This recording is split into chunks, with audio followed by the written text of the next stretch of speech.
minute updates to the Rebirth team, and I'm pretty excited about this. I don't know if I'm excited about this, but hopefully this makes for the team to be useful in more game modes. And I know a lot of people were like skipping this team or shelving this team, but maybe this will be an opportunity that they may be actually useful inside of Cosmic Crucible and or War. We will have to see. I don't know. More testing, but it does feel like a step in the right direction. Rebirth team improvements. Dev team has been reviewing feedback from content creators and players regarding Rebirth team. It's been decided that some improvements will be made to the Rebirth team to ensure it performs as intended. Here are the improvements that are rolled out into the game today. Captain America is going to have 11% more HP, 17% more damage. I felt like they need more damage. It was hard to say. Agent Venom increased piercing on each of his special attacks, which is pretty big, from 100 to 250%. Increased piercing on his ultimate attacks from 250 to 320. And then this is monstrous. Reduce energy cost on his ultimate from 6 down to 4. Captain Carter, more healing on her special, more healing on her ultimate. And then her ultimate, which I thought was underwhelming. Part of it was hard to say, but ultimate damage increased from 350% to 440%. And I remember thinking that this is not very good damage, but we were waiting for the passive on Agent Venom because he gives 30% more damage to the team and an extra 30% more damage to the team in raids for a total of 60% damage. So, and in this part, I don't know what to make out of this. Other improvements will be implemented in the very near future, and we'll keep you posted. Appreciates feedback is given to us. Please continue to enjoy Agent Venom's animations if you choose to pick him up tonight. I think his animations are quite spectacular.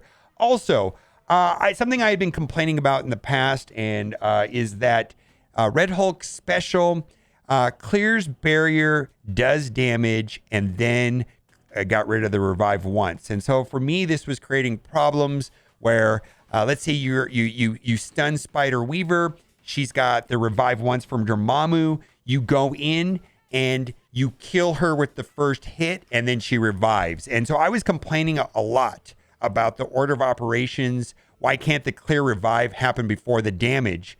And it appears that this has been changed. And a big shout out to Steven Rastelin, where he's recording footage right here. And you can see Spider Weaver has the revive from Dormammu, very low health. And then this is going to be the first hit from Red Hulk. And bam! And she actually dies. The way that it worked yesterday is she would revive. So I don't know if this is unannounced, unintentional, whatever, but if this is working the way that I believe it is, I think it's a drastic improvement in this specific circumstance. And from what I can tell, they just basically moved the order of operations so that the removal of the revive happens before the first hit. All right. Also, big shout out to Brotherhoods of the Storm. They've done some updated on things to save gold. And we're going to talk about the gold offers here in a bit. I'm considering them because I have no gold. And anyway, save gold for Captain Carter's milestones, which begins on the 18th. Save ISO 8 refreshes for coordinated assault that happens on the 20th. And then spend energy as usual. Web milestones start on the 18th. Should hit 1,000 energy per day, a part of the daily play. So that is all based off of today's blog post. Then we've also got some data mines from Tana, and big shout out to Tana. He sent me these. First one is that the next month's RTA pass, I don't know if that's the battle pass or strike pass, I think it's the battle pass, is going to feature Black Panther 1 million BC.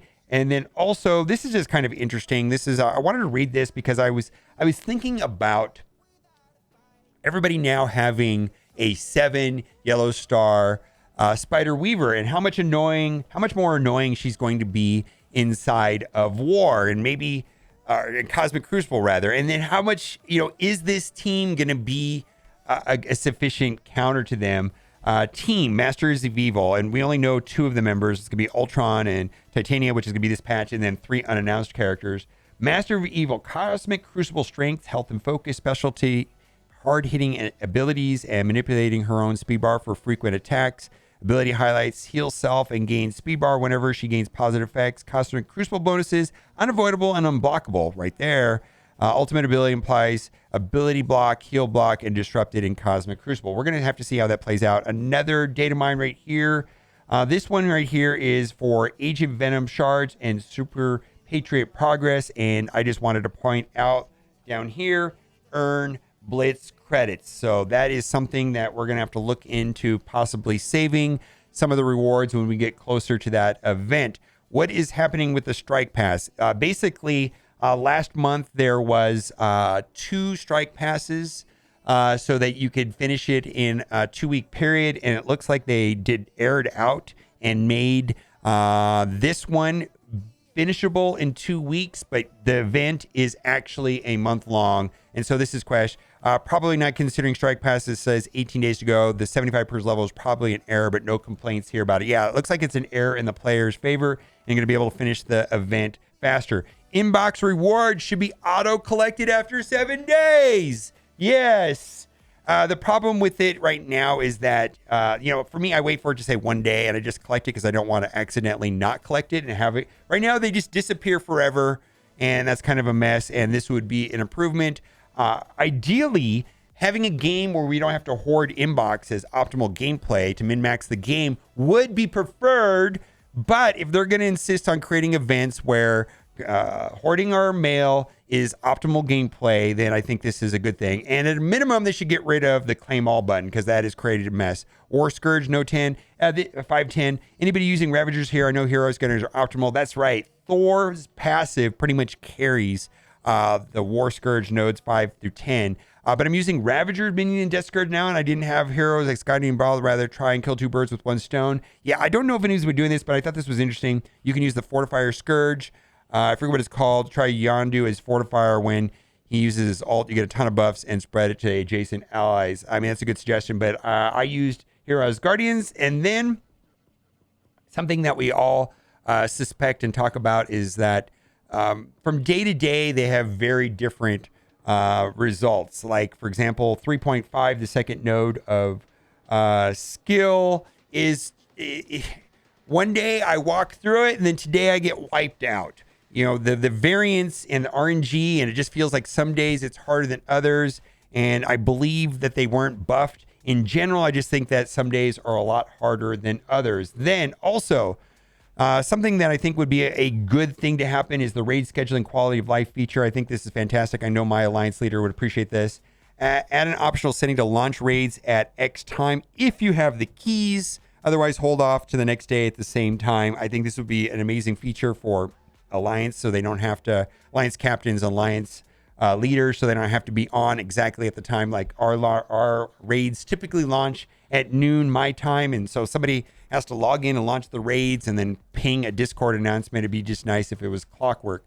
All right, we're going to get into offers, and the first offer here is $30 for gold, and this is only available if you bought the Agent Venom often. And I do like these, and I am considering them mostly because of the event that is upcoming, Captain Carter's, and we talked about that in the prior video, where there's going to be these orbs that you can buy with 500,000 gold, and we're going to just see how that plays out. All right, so but if you're looking to buy gold, not that this is a great deal, but this is better than the normal offers. I have bought these in the past, and I'm strongly considering it just for this event. Same is true for the $10 offer. And then if you're looking for training materials, this is the correlating training material offer, which I find some value into, and then also the $10. So I do like those 4 offers.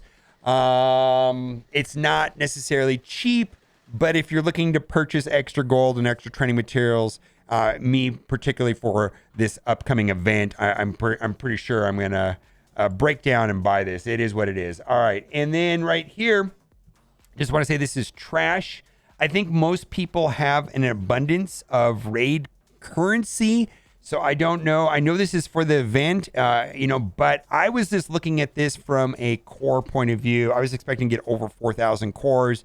If this offer had like 4,000 cars, I could get some value out of this, but no, absolutely not. And then there was another offer that was very similar to this that was $20 US, and I don't like that one either. Again, we talked about this offer yesterday. I'm very much a big fan of this. We've got various members of the Young Avengers right here for $10. I think that is a good value. And then right here, we've got Dazzler. Dazzler was just added to the War Store on Wednesday, I believe, yesterday. So be on the lookout for her. I personally have not seen her there, but if this saves you time and or the war currency, I guess you could do this instead for $5, but I'm going to just pursue this because she's free. And then lastly, we've got Phantom X, who was recently added to a node, and he can be farmed. No giveaway today, but like the video anyway if you liked it. And as always, thanks for watching and keep on gaming. Bye for now.